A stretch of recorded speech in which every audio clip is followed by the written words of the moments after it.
एक आदर्श इंसान आखिर होता क्या है? क्या इसका कोई बना बनाया फॉर्मूला है? अच्छा, रुडयार्ड किपलिंग ने अपनी एक अमर कविता अगर में इसी सवाल का जवाब देने की कोशिश की है। और ये सिर्फ कविता नहीं है, ये तो मुश्किल हालातों में अपने कैरेक्टर को, अपनी भीतरी ताकत को बनाए रखने का एक, समझिए, गाइड है। तो चलिए हम सब इस सफर पे निकलते हैं और देखते हैं कि एक सच्चा मनुष्य बनने का ये रास्ता आखिर है कैसा। तो चलिए सीधे मुद्दे पर आते हैं। कविता की पहली ही लाइन एक जबरदस्त चैलेंज सामने रखती है।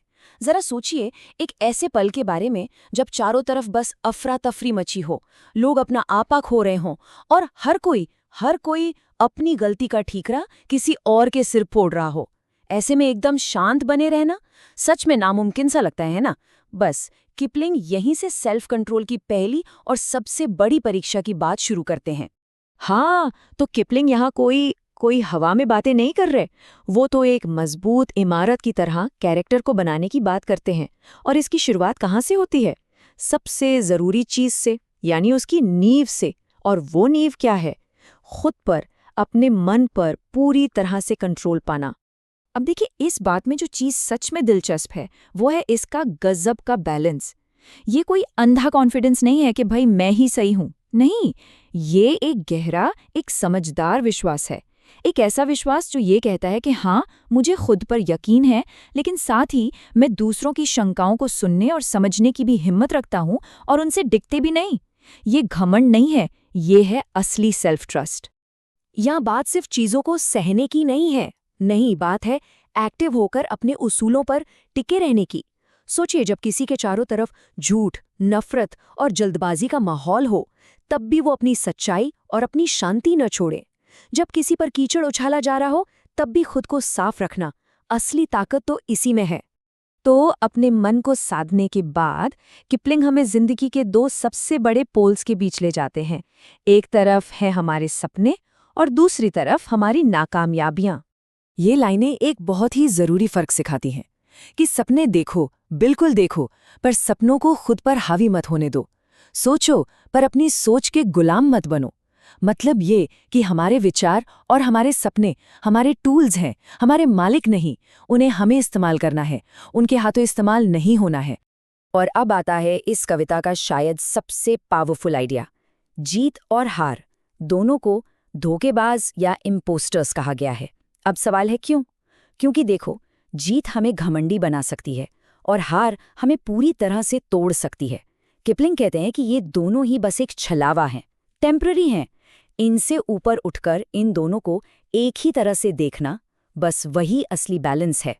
ये लाइनें हमें सिखाती हैं कि असली हिम्मत सिर्फ बाउंस बैक करने में नहीं है। नहीं, असली हिम्मत तो तब दिखती है जब कोई अपनी जिंदगी भर की मेहनत को, अपनी सबसे कीमती चीज को अपनी आंखों के सामने टूटते हुए देखे और फिर बिना कोई शिकायत किए उन्हीं घिसे पिटे टूटे फूटे औजारों से उसे फिर से बनाने के लिए झुक जाए। ये है रेजिलियंस की सबसे गहरी परिभाषा। तो भीतर की दुनिया को जीतने के बाद अब सफर है बाहरी दुनिया का। कविता अब हमें सिखाती है कि इस भीड़-भाड़ वाली दुनिया में अपनी अच्छाई, अपनी पहचान को कैसे बचाकर रखना है। ये हिस्सा तो वाकई बैलेंस बनाने की एक कला है। देखिए, आम लोगों से बात करना पर अपने उसूलों को बनाए रखना, बड़े बड़े राजाओं के साथ चलना पर आम इंसान से अपना कनेक्शन ना खोना, इतना मजबूत बनना कि न तो कोई दुश्मन और न ही कोई प्यारा दोस्त चोट पहुंचा सके।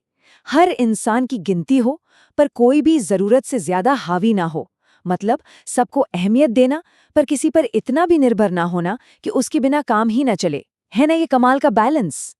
और इन सभी परीक्षाओं से गुजरने के बाद अब हम पहुंचते हैं कविता के क्लाइमैक्स पर, उसके आखिरी और सबसे बड़े मैसेज पर। किपलिंग यहाँ समय को क्या कहते हैं? कभी माफ न करने वाला मिनट। मतलब एक ऐसा मिनट जो एक बार गया तो बस गया, कभी वापस नहीं आएगा। और चैलेंज ये है कि उस एक मिनट की, उस 60 सेकंड की दौड़ को सार्थकता से, किसी काम से, किसी वैल्यू से भर दिया जाए। एक भी पल, एक भी सेकंड बेकार न जाए। और अगर कोई ऐसा कर पाए तो इनाम क्या मिलता है?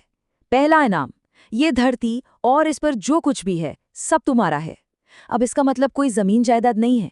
इसका मतलब है एक एहसास कि इंसान इस दुनिया का मालिक है, कि उसका अपने जीवन पर पूरा कंट्रोल है। लेकिन रुकिए, इससे भी बड़ा एक इनाम है। दुनिया का मालिक बन जाना तो फिर भी छोटी बात है। किपलिंग कहते हैं, और जो इससे भी बड़ी बात है वो ये कि तुम एक इंसान बन जाओगे मेरे बेटे। बस यही है असली मंजिल, एक सच्चा, एक खरा, एक मुकम्मल इंसान बनना। तो आखिर में ये कविता हमें एक सवाल के साथ छोड़ जाती है।